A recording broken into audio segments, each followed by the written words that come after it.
I should have guessed something was off when I found that crisp white envelope slipped under my door. No postage, no return address, just my name in a sharp, official font. The Homeowners Association had left me letters before, mostly harmless reminders about mowing the lawn or trimming the hedges. But this one felt heavier. Something in the back of my mind, a gut feeling perhaps, told me to brace myself. Sure enough, the letter spelled out a demand, not a request. Remove the aging barn on your property within 30 days. My barn. My grandfather's barn. My inheritance.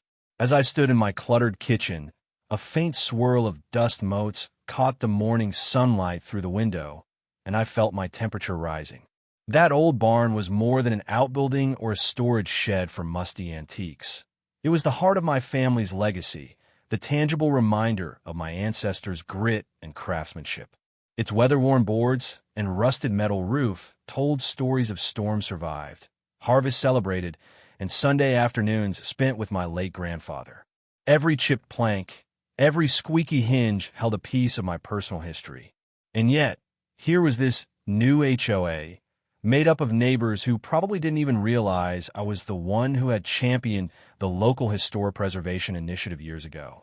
It was preposterous.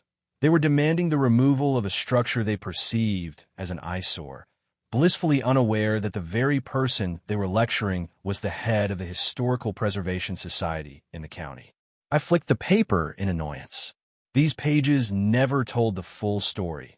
Only the sanitized brand of uniformity favored by some folks who want every mailbox to match, every shutter to be the same shade of subdued gray. The letter's wording was clipped and sharp, claiming the barn was detrimental to neighborhood aesthetics and non-compliant with modern design standards. For a moment, I stared out the window toward that grand old barn. In the daylight, its beams glowed with a well-worn warmth, like an antique piece of furniture that had been polished by time itself. But I knew the HOA was fixated on its peeling paint and sagging roofline, unwilling to see the layers of history that gave it character. If they had been paying attention, they might have noticed the rotted corner was actually in the process of restoration. I had already hired a local carpenter with an affinity for restoration work, and we'd been planning a careful refurbish. We had to wait for some official papers from the city, but once that was in order, the barn would get its second chance to stand tall. Yet here they were, my neighbors in essence, insisting on bulldozing that chance, claiming it was an eyesore that had to be torn down, as though the world didn't have enough shopping strips and soulless subdivisions already. I set down the letter and moved to my living room, which doubled as my personal museum. Ancient maps of the county covered the walls in mismatched frames. Maps dating back to the late 1800s, well before this area exploded into developments. There is also a sepia-toned photo of my great-great-grandparents in front of the barn, leaning on a pitchfork, proud and serious. I had grown up hearing the stories. How Grandpa John had fended off bank foreclosure by turning the barn's loft into a small dance hall during the Great Depression. How barn dances funded the land's taxes and put groceries on the table for the entire extended family. Neighbors for miles around would gather under the rafters, dance to the fiddle, share home-brewed cider, and trade stories of heartbreak and hope. Years later, when times got better, the barn remained a social hub. I've been only a child, but I vividly recalled summer evenings spent there, rummaging through old crates, discovering everything from my father's vintage tin toy cars to boxes of old diaries left behind by relatives. Each item felt like a brushstroke in the grand painting of my family history. No one in the HOA realized that this was more than wood and nails. It was a monument to the resilience and unity that once defined this area. The stinging irony was that I'd worked so diligently to ensure that the county's historical sites were recognized, protected, and celebrated. The local newspaper had even run an article on my efforts just last year, praising my passion for preserving cultural landmarks.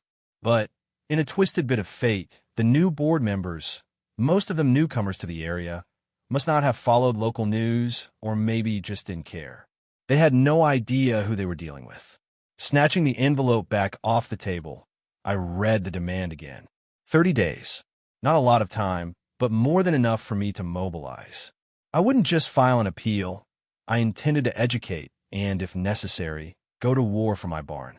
Over the next few weeks, I'd use every local connection, every historical commission ordinance, every dusty photograph to fight the HOA's heavy-handed directive. As the sun rose higher, I found myself stepping outside. The morning air, still crisp, smelled of newly cut grass and the faint residue of last night's rain. Wandering across the yard, I let my fingertips brush the warped siding of the barn. Its boards were in need of some care. That much was true, but it wasn't beyond hope. I pressed my ear against the rough surface, half expecting to hear the echoes of old dances. Maybe that was just nostalgia playing with me, but it reminded me of something important. The spirit of that barn was too strong to be silenced by an uninformed, bureaucratic decree. I could almost hear Grandpa John's voice. "Never let them take your birthright," he used to say. "When you stand for something bigger than yourself, you stand for everyone who came before you." I wasn't about to back down. The HOA might have managed to intimidate the families on the next street, but they were about to learn that I was a different sort of neighbor. I had deeper roots and a bigger mission. If it was a fight they wanted, it was a fight they'd get. And if I had anything to say about it, that barn was going nowhere. Within hours of receiving the letter, I put a plan into motion. My first call was to my longtime friend and confidant, Ellen Pierce, a local historian known for meticulously cataloging every noteworthy building in the county. Her knowledge went beyond just addresses and map coordinates. She had a near encyclopedic memory of each place's story, right down to the year a roof was replaced or the color a porch was painted in 1942. She answered on the second ring, and before I could even finish describing the predicament, she was already on board. "What do they think they're doing?" she asked, her outrage instantly matching mine. Surely they realize that barn is on the list of recommended preservation sites. Do they even read the neighborhood guidelines? I grimaced. That's what I intend to find out. For now, let's gather every bit of documentation we have. Photographs, historical data, architectural surveys. I want the entire narrative. If we're going to protect the barn, we need an airtight defense. Shortly after hanging up, I typed out an email to the board of the Historical Preservation Society, alerting them of the HOA's demand. Now, the board itself was a tapestry of personalities. Some are fired-up activists ready to chain themselves to heritage buildings if necessary, while others were more about measured diplomacy. But I had no doubt they'd rally around me for this cause. With a single click, I sent out the email, then looked at the clock. It was barely noon, but I already felt like I'd run a marathon. I spent the next couple of hours combing through old photo albums and scanning the best images into digital files. I found one particularly striking black and white photo from 1910. My great-grandfather perched on the barn's roof with a hammer in hand, a broad grin on his face. It captured the pride and joy that building once represented. Another image from the 1930s showed townspeople dancing under the rafters as lanterns swayed overhead. Then there was one from the 1950s, depicting a community potluck, children scampering around, while the barn served as a comforting backdrop to a simpler era. I was so deep in these images and memories that I almost missed the sound of a car pulling into my driveway. Glancing outside, I saw a sleek black sedan with tinted windows, a bit flashy for this neighborhood. Out stepped a tall man in his late 40s, dressed in a tailored suit that seemed more appropriate for a corporate boardroom than a suburban cul-de-sac. He carried a leather-bound folder under one arm, and although he wore a polite smile, the stiffness in his posture gave him away as someone who wasn't here for a friendly chat. I opened the door before he could knock. "Afternoon," I greeted, keeping my tone neutral. "Good afternoon," he replied, extending a hand. "Carl Foster, HOA president. I'm sorry to drop by unannounced, but I wanted to discuss the letter you received." So this was the man behind the ultimatum. He had a firm handshake, likely perfected from years of business deals. Up close, I noticed his tie clip had the HOA emblem, a stylized image of a neighborhood fountain. I invited him inside, though not before a flicker of unease crossed my mind. I wasn't sure if it was wise to let him into my personal space, but curiosity overrode caution. Inside, he surveyed the living room with a curious eye, pausing at the framed newspaper article celebrating the Historical Preservation Society's achievements. I caught the slightest twitch at the corner of his mouth when he read my name in the headline. He began, turning toward me with an uneasy expression. I didn't realize you were the county's historical preservation head. I folded my arms, leaning against the couch. The same. Let me guess. You missed the part about the barn being on the recommended preservation list. He cleared his throat. I'm not entirely sure it's formally recognized, and the barn's condition has been a concern for the HOA. Neighbors have complained it's an eyesore, potentially hazardous. I heard the slightest waver in his voice, as though he realized he might be treading on perilous ground. I find that interesting, I said, keeping my voice calm. No one approached me with concerns. Instead, I got a demand with a demolition ultimatum attached. He shifted his weight, eyes flicking over the photos on the wall once more. We have guidelines, Mr. Halliday, he said, sounding like he was reciting from script. And in the interest of consistency, we can't make exceptions for historic landmarks. I cut in. You're aware that removing this barn might constitute a direct violation of state heritage codes if the proper channels aren't followed. And since you didn't even contact me first, it looks like you're unaware of the local ordinances. His jaw tightened. I was hoping we could come to a mutual agreement. I'm prepared to grant a short extension if it helps. Maybe you could relocate the structure somewhere else. He said it as though he was offering me a favor, and I felt my ire rising. Relocate, I echoed, shaking my head. Do you know how difficult that would be? That barn has been on this land for well over a century. Uprooting it would destroy its foundation and historical integrity. Not to mention the cost, which is far beyond what the HOA is offering to help with, I'm sure. He had no quick retort. Instead, he reached into his folder and handed me another letter, a revised version of the original demand. This is all I can do for now, an extension to 45 days while we evaluate the situation. The board will reconvene next week, and I'd encourage you to attend. We can talk more openly then. I took the letter, not bothering to read it immediately. My heart drummed against my ribs, 1,000 possible responses dancing on my tongue, but I decided to keep things civil for the moment. I'll see you at the meeting, Mr. Foster, I said quietly. And trust me, I'll be bringing a lot of documentation. This barn isn't going anywhere. He gave a curt nod, mumbled a farewell, and left. I watched him drive away, a swirl of conflicting emotions in my chest. Anger, resolve, maybe even a hint of hope. At least now, I had a face to my opposition, and the man didn't seem entirely inflexible. Still, his argument boiled down to aesthetics and the old song and dance of property values. Little did he know I was armed with more than personal sentiment. This was a recognized cultural treasure. If push came to shove, I was prepared to take it to the courts. Yet, part of me wondered if there might be a more collaborative way to handle this. Some method of bringing the HOA board and the rest of the neighborhood on a journey to appreciate the barn's legacy.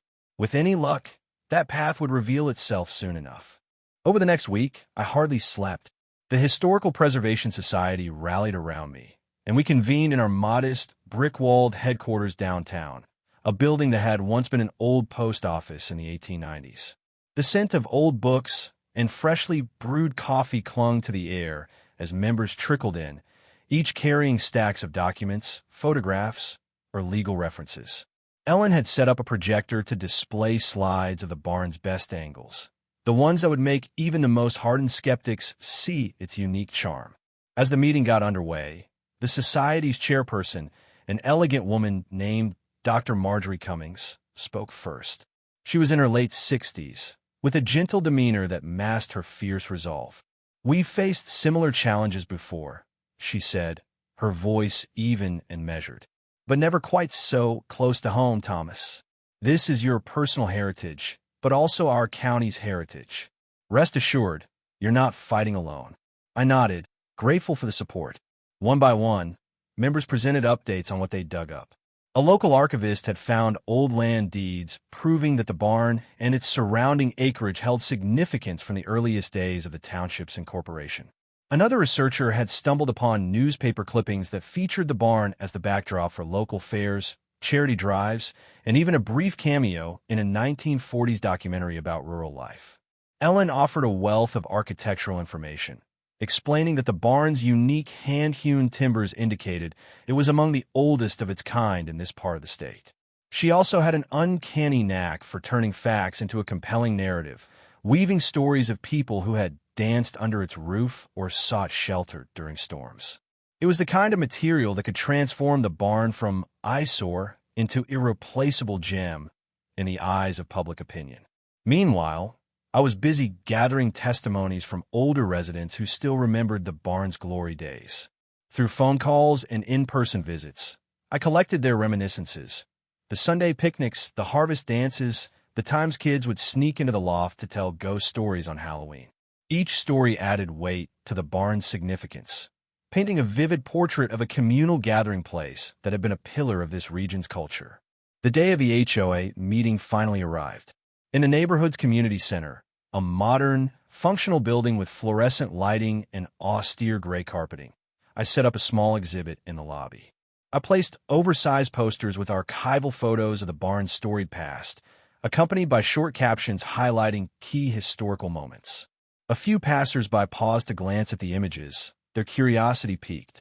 Some recognized their relatives among the old photos, pointing excitedly and whispering to each other.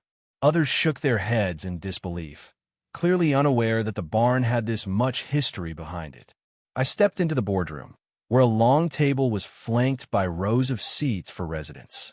The board members sat at the front, including Carl Foster, who avoided my eyes but looked noticeably tense. A handful of neighbors were present too, many of whom I recognized, though some merely from a wave or nod when our paths crossed. As the meeting came to order, I noticed a hint of skepticism in the air, as though certain attendees expected just another tedious HOA proceeding about fence heights and mailbox colors. Foster made some opening remarks, addressing minor housekeeping issues before turning the floor over to me. With my breath steady, I began what I hoped would be a persuasive, if not eye-opening, presentation. Ladies and gentlemen, I started projecting my voice so it would carry over the faint hum of the air conditioning. Thank you for allowing me to speak tonight. I'm here to discuss not just a barn, but a piece of our shared history. I clicked through slides on the projector, each image illuminating a different facet of the barn's story. The architecture, the community events, the older residents' testimonies. I spoke of harvest dances, rummage sales, and the charitable gatherings that once took place there. I highlighted how the barn served as a safe haven during some of the harshest storms in the 1930s, sheltering animals and people alike when the rest of the area was flooded. I even slipped in the fact that historical preservation can increase property values by adding cultural cachet, an angle I knew the HOA board might find compelling. By the time I finished, a hush had settled over the room. Even a few board members seemed intrigued, though I noticed a couple who maintained their stoic expressions, arms crossed over their chests. Before I could open the floor for questions, one neighbor, a kindly older gentleman named Howard, stood up. "I remember that barn," he said, his voice trembling with emotion. "I met my wife there back in 1957 during a spring dance. We were just kids then, but I'll never forget that night. The idea of tearing it down. It breaks my heart." His eyes glistened, and a ripple of empathy passed through the crowd. Another neighbor chimed in, recounting how her grandfather used to help maintain the barn's roof. Slowly, more voices joined, turning what might have been a standard bureaucratic hearing into a heartfelt community forum. Carl Foster cleared his throat, tapping a pen on the table. "We appreciate everyone's input, but there are still concerns about the barn's structural integrity and the potential liability it poses. We can't ignore safety." His tone was formal, but less combative than before. "If we can confirm it's historically significant and can be made safe, then perhaps we could discuss an alternative to demolition." I recognized the opening he was giving me. "That's exactly what I've been working on," I said, pulling out a folder thick with inspection reports and potential restoration plans. "I've already consulted with a restoration specialist. He assures me the barn can be safely renovated without losing its historic character." One of the board members, a middle-aged woman with sharp glasses, leaned forward. "And how would that be funded? The HOA can't foot the bill for something of that magnitude." I stood my ground. "I've already reached out to a few local sponsors. We've also got grants available through the State Historic Preservation Office, money specifically allocated for projects like this. If the community is willing, we can offset the cost. I'd also be prepared to put in my own funds to some degree. The barn is my family's legacy, after all. A hum of approval moved through the room, but not everyone seemed convinced. This is still a big undertaking, Foster said. Then his gaze roamed over the old photos and the people gazing at them fondly. But it's certainly worth exploring. Relief began to trickle into my body. We weren't out of the woods yet, but at least the conversation had shifted from a rigid demand to a plausible negotiation. I could practically see the walls of doubt starting to crack. The board agreed to table the motion for 1 more week, during which an official structural inspection would be arranged. They also wanted a clearer financing plan for any restorations. As the meeting adjourned, neighbors approached me, thanking me for bringing the barn story to life. Even those who'd been indifferent seemed moved by the sense of shared heritage. Carl Foster lingered behind, flipping through some of the photos I had on display. He paused at one showing a group of children around a makeshift puppet show in the barn. After a moment, he spoke quietly. I had no idea it meant so much to so many. I nodded. It's never just about the building, I murmured. It's about what it represents. A piece of who we are. He nodded, but didn't say more. Then he slipped out the door, leaving me alone with my exhibit. I exhaled, feeling a renewed sense of purpose. There was more work to be done. Inspections, grant applications, endless paperwork. But I felt a stirring of optimism. For the first time since that initial letter arrived, I believed this barn might actually stand for another 100 years. The following morning, I met with Dennis Caldwell, the restoration expert I'd hired. He was a man of few words, but his hands told the story of a lifetime spent working with old wood, scars from splinters, calluses from long hours sanding and hammering. We walked around the barn in the pale morning light, studying every beam, plank, and nail. I worried about whether the structure could pass the rigorous inspection that the HOA was calling for.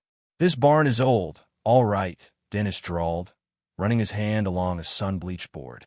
But it's got good bones. Your ancestors used timber from old-growth forests, so the wood's dense and strong. Some of these beams might be better off replaced, but the overall foundation is still solid. I'd say a good portion of this is cosmetic damage. He offered me a reassuring look, then handed me a preliminary estimate. It was higher than I'd hoped, but still within the realm of possibility with grants and donations. I was already envisioning a future fundraising event, maybe a community barbecue or a historical open house, where we could invite people to tour the barn and learn about its past. If enough folks chipped in, we could gather the needed funds in no time. The next few days were a whirlwind. I filed the official grant application, peppering it with photographs, personal anecdotes, and references to the barn's potential as a community cultural center. The state's Historic Preservation Office was known for backing projects that highlighted local heritage. I kept the HOA board in the loop, sending them updates and estimates, hoping that transparency might alleviate any lingering concerns. Each evening, I returned home to find voicemails from neighbors offering help. Someone had leftover paint from their own renovation, another volunteered to coordinate donation drives, yet another offered carpentry work for free on weekends. It was heartwarming seeing everyone rally. Still, tensions weren't entirely gone. A small but vocal faction within the HOA remained convinced that the barn's presence would deter potential homebuyers and ultimately devalue the neighborhood.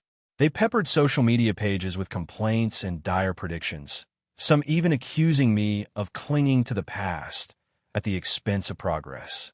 If I'd learned anything about community battles, it was that you couldn't please everyone. But I was determined to find a path that served the greater good. Finally, the official inspection day arrived. A truck from the county building department pulled up and out stepped Linda Martinez, an inspector with a reputation for thoroughness. She carried a clipboard and a camera, her expression neutral as she sized up the barn. I accompanied her as she walked around, tapping on beams and jotting notes. Occasionally, she'd pause to snap photos or ask technical questions about the proposed restoration methods. My nerves threatened to consume me, but I forced myself to remain calm, answering as best I could. After nearly 2 hours, Linda completed her assessment and nodded. "It'll take me a couple of days to finalize the report," she said, offering a small smile. "But I can tell you now that I've seen far worse structures claimed as historic treasures. The barn has its issues. Rotting in some boards, the roof's going to need a lot of work, but it's salvageable. If your restoration plan is as thorough as it sounds, this place will be standing for another century." Relief washed over me like a cool breeze on a scorching day. Once she left, I lingered by the barn, gazing up at its silhouette against the afternoon sky. In that moment, I felt closer than ever to the generations who'd built and nurtured this place. If they could see me now, I hope they'd be proud. The board's next meeting took place a week later, at the same community center. This time, I arrived armed with the inspection report, Dennis's detailed restoration plan, and a handful of pledges from neighbors who had agreed to donate time or money. The room was noticeably more crowded. Word had spread, and people were curious to see how the barn saga would unfold. Carl Foster called the meeting to order. Unlike before, there was a measured calm in his demeanor. He invited me to present my findings, and I did so succinctly, laying out the barn's structural viability, the funding strategy, and a proposed timeline for the work. When I finished, a murmur rippled through the attendees, as though some had come expecting a dramatic showdown and were surprised to find a reasoned plan instead. One of the board members, Susan, the same woman with the sharp glasses, asked pointed questions about costs and timelines, but there was no hostility in her tone, just genuine curiosity. Another member raised concerns about liability if volunteers were involved in the restoration. I responded that we'd make sure everyone signed waivers and that licensed professionals would oversee the critical phases. Finally, it came time for the board to discuss their stance. Foster shuffled his papers, glancing around the table. He cleared his throat. "From the reports we've received, it appears the barn does indeed have substantial historical value, and it can be made safe for the community with proper restoration. The financial plan seems solid, with the majority of costs covered by grants or private donations." He paused, meeting my gaze. "I propose that we revoke the original demolition demand and instead work with Mr. Halliday to establish a restoration timeline that satisfies both the HOA and the Historical Preservation Society." A soft wave of applause rose from the audience, and I exhaled a long-held breath. This was the victory we needed. The board members nodded, each in agreement, though a couple looked less than enthused. Regardless, the motion carried. The barn, at least for the foreseeable future, would remain standing. In the aftermath, neighbors came up to congratulate me, including some who had initially sided with the idea of demolition. They marveled at the barn's newly revealed history, admitting they hadn't realized how special it was until now. It was a reminder that sometimes a community just needs to be shown a broader perspective. As I gathered my display materials, Carl Foster approached, loosening his tie. His posture had lost the rigid formality. "I'm sorry for how this all started," he said quietly. "The board was getting a lot of complaints, and we had to act. But I should have looked into it more before sending that letter." I offered him a handshake. "You were doing your job. And I probably could have been more open about my position at the Historical Preservation Society from start." Our hands clasped, and I felt the last vestiges of tension ebb away. Before leaving, he glanced at one of the photos from the 1930s, lingering on the image of the barn lit by lanterns. "When the restoration is done, I hope you'll invite me to see it in all its glory," he said, managing a small smile. "Count on it," I replied. Weeks later, I stood with Dennis Caldwell on a bright Saturday morning as volunteers hammered away at new beams and carefully replaced rotted planks. The sound of laughter mixed with the clang of tools. Some folks brought food, others donated materials, and a few local musicians even offered to perform once the barn was ready for a celebratory dance, reviving a tradition that had once sustained my family through tough times. Amid the dusty sunshine, I could almost sense my grandfather's approving nod. We'd successfully safeguarded the barn, and in doing so, we'd stitched together the past and present, weaving a stronger sense of community than we'd had in years. The HOA's initial demand had threatened to erase part of our collective history, but instead it ignited a renewed appreciation for who we were and what we stood for. And so the barn stood, neither demolished nor relocated, a living reminder of endurance, family, and community resilience. My heart swelled with gratitude to see it on the brink of a new chapter, one that would welcome future generations under its time-worn rafters, so they too could discover their own stories in the echoes of our shared past. Indeed, the HOA never anticipated that the eyesore they tried to eliminate was actually a cornerstone of local identity. They learned, just as I had, that sometimes the strongest walls aren't made of brick or mortar, but of memories and heritage. And that's a foundation no bulldozer can ever truly tear down. The end.